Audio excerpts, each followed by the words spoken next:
To build the next version of yourself, you have to be entirely willing to let the old version of you die, even if you spent years building it. I want to talk about the sunken cost fallacy. And I'm trying a new style where I'm using the camera as a mirror, talking to myself.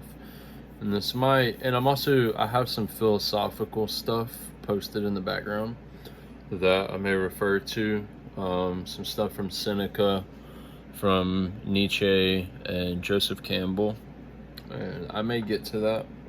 But the sunken cost fallacy, and where I first came familiar with it was with like loot boxes in video games, where there's a guaranteed prize, but only after you spend a certain amount of money, right?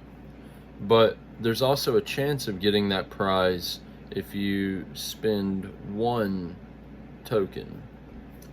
And what happens is you say, oh, I'm going to only do a little bit and maybe I get it. And then you get something nice and you're like, well, I'm going to just do just a little bit more. I might get it. And you end up, say it's $100 thing, you end up spending $40 on the thing and you have almost everything else. And you're like, well, the chances of me getting the thing that I want are a lot higher now because I've spent so much already. So why don't I just spend a little more? And then you spend $60. And now at the $60 point, you realize that you've spent so much and you still don't have the item, that it's almost ridiculous to not continue and spend the rest of the money. That way you get the item. So say there's like a gold item and there's a 1 in 10 chance and it's $10 per spin. And like I said, you spend your $40 and you're like, okay, well, you're kind of happy with what you got, but you also spent $40. $40 is a lot of money.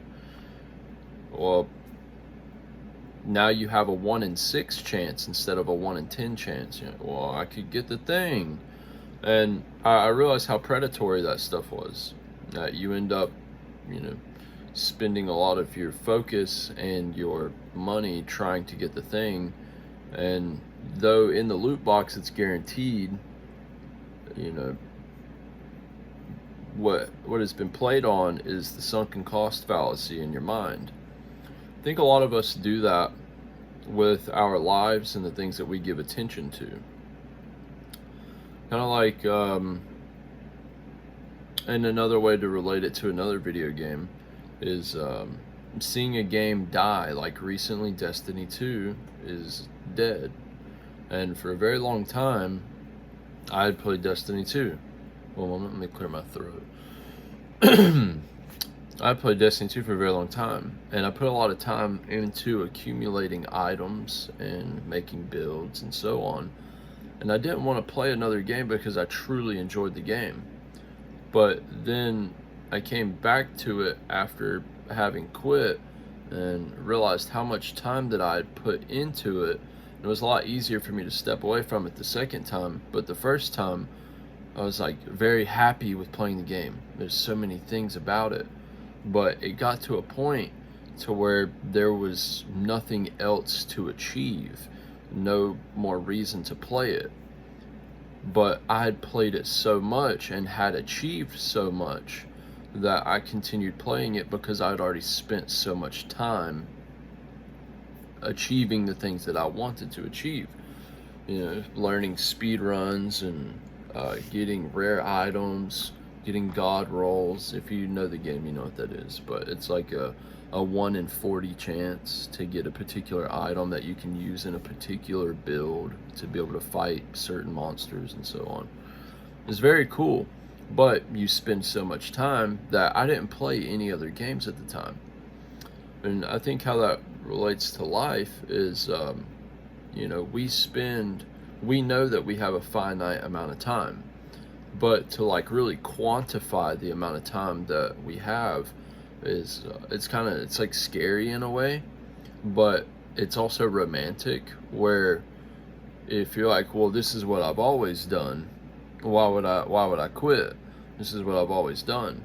And then you realize that you've been in service of it, that it hasn't served you in any way.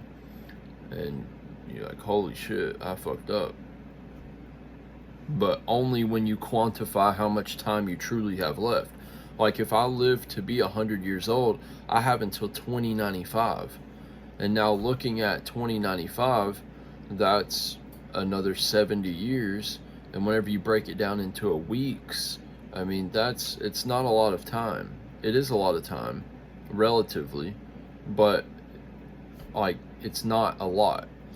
So if I'm stuck in the sunken cost fallacy of, well, I've always been this way, this is the way I'm going to remain because this is the way I've always been, then I end up wasting even more time, just like how you waste more money trying to get the item in the game. Well, you to be able to like really um, shed your skin and become new, you have to let that old version of yourself die. And a lot of people, myself included, whenever things change around you, it becomes uncomfortable because it's what you know and it's predictable, and you found comfort in that predictable nature. But if you're not seeing the results that you want to see, or if you can actually recognize that you're not truly happy with the results that you have, but this is what you've always done, then you can't shed your skin and pursue new things because you're stuck in that, or I'm stuck in that, this is what I've always done. And I don't think I'm stuck in that now. I think for a long time I used to be, like, whether it be with drugs or the way I was, the way I'd acted, the people I'd been around, and so on. But I committed in the moment. I felt like I'd committed myself so much to a particular way of being that it held me back from shedding my skin and becoming new. People say to you, oh, you've changed. It's like, well, yeah, hell yeah, I've changed. Absolutely. Yeah, I've changed. Fuck yeah. Is there something wrong with that? And no, there's nothing wrong with that. It's a good thing because you're shedding your skin of your former self and becoming new, like how a snake sheds its skin. And you're shedding states of mind where if you're stuck in a way of thinking, then if that way of thinking is inherently flawed, like thinking, you see it a lot where like certain types of people hate on other types of people, and they don't give them room to be able to show that they aren't as they expect. Well, you never truly get to experience that person for who they are if you're always ascribing them traits that they may not even have because of your way of thinking. And one in particular is like these certain red pill, blue pill, black pill communities online. And I'll probably get hate for saying this if any of them fucking watch it, but they're all fucking stupid because they're taking like traits of a visible minority and ascribing them to the larger majority, therein locking themselves out of potential opportunity because of these assumed attributes of those people.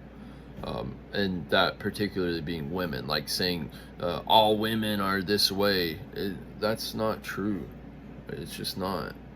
But because you don't have any experience with these people, with the opposite gender, with and racism's a lot with it as well, where all black people act this way, or well, it's just not true. It's not true at all. And you have to, and because like you've thought that way your whole life, you have created a perception and projected that onto other people when they don't deserve that projection, because you haven't even taken the time to actually get to know them. But because of the sunken cost fallacy of believing that these people are this way, you're robbing yourself and them of truly being able to experience each other. And whether experiencing that person is a good thing or bad, that's neither here nor there. The problem with it is you're locking yourself out of the experience because oh, this is the way it always has been, and that's just not okay. Let me get back more on track here. Seneca said, "Every shared moment of existence belongs to the past. Look at the past as a corpse, and look at right now as your birth." And something I've said for a very long time, I say this to this woman that I'm speaking with right now, that every moment is the beginning of the rest of your life, because we're kind of doing a thing. And I've believed that for a very long time. I've said that for a very long time. If you know me personally, then you will know that I've said that for a very long time, that every moment is the beginning of the rest of your life.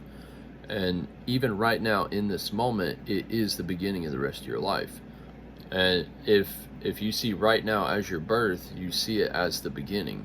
And I don't know where I got that idea from, but reading that earlier from Seneca, I was like, oh yeah, exactly. And it kind of inspired the sunken cost fallacy of being able to shed your past and giving yourself the grace to be able to become new. That's something as well, is like if you're always saying women are this way, or black people are this way, or white people are this way, or Christians or Muslims or whatever, that what was the point in saying that? Yeah, fuck. Every moment is the beginning of the rest of your life. If you're always saying these things. Oh, grace. That's what I was talking about. Grace. You have to be able to give yourself grace and give other people grace. That if you don't afford yourself grace, then you're always going to be stuck in the way that you are, because you're being so hard on yourself about this is the way things are, and you don't deserve anything, you fucked up.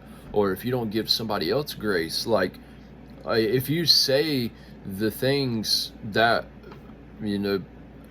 are fucked up to certain people, and you don't give them the grace to prove you wrong, then not only are you locking them in that box, but like you're not even giving them the chance. And it's like, it's not, they saying you're not giving them the chance is kind of like a weird pretentious thing, I feel like. But it's only because it seems like you're affording them the opportunity when they don't need the opportunity. They can just say fuck you, right? They don't need you in their life. But if I'm like, if I say to myself, or if I say to you, you're a piece of shit and I can't believe you would ever do that, that you've always been this way and you're never going to change. If I say that to myself or to you, then I'm not giving you the grace to change, and I end up like reinforcing those thoughts and that way of being into myself or into the person I'm saying those things to. But like if I afford you or myself grace, then you get the chance to change, because I'm not locking you in this way, and I'm not locking myself into this way that, oh, you can finally say, oh, I fucked up, and now I have the opportunity to recognize that and shed that skin. Or giving another person an opportunity, if the opportunity is deserved, which is relative, giving that person the opportunity to change. of like the things that you said earlier. That was real fucked up, and I can't believe you would say that. But and you know, you're a piece of shit for it. But if they want to change the words that they had said, and they say, oh, well, you know, I didn't really think about it before I said it, and I didn't mean to say those things. I did mean to say them, but I didn't truly know what they meant. And now that I understand what they meant and how they came across to you, that's not what I was trying to communicate. But if you don't give them that grace, then they never get the opportunity to do that. And in a weird way, like, I feel like that kind of leads me to forgiveness as well. How forgiveness isn't really for the other person, it's more for you. Where, like, I don't care if you forgive me. Maybe I care about you forgiving me if you're close to me and I'm truly sorry. But that that hate that you carry in your heart by not giving the forgiveness does nothing to me. It only affects you. So by like giving grace and forgiveness, you're unlocking a part of yourself and a part of another person to be able to change.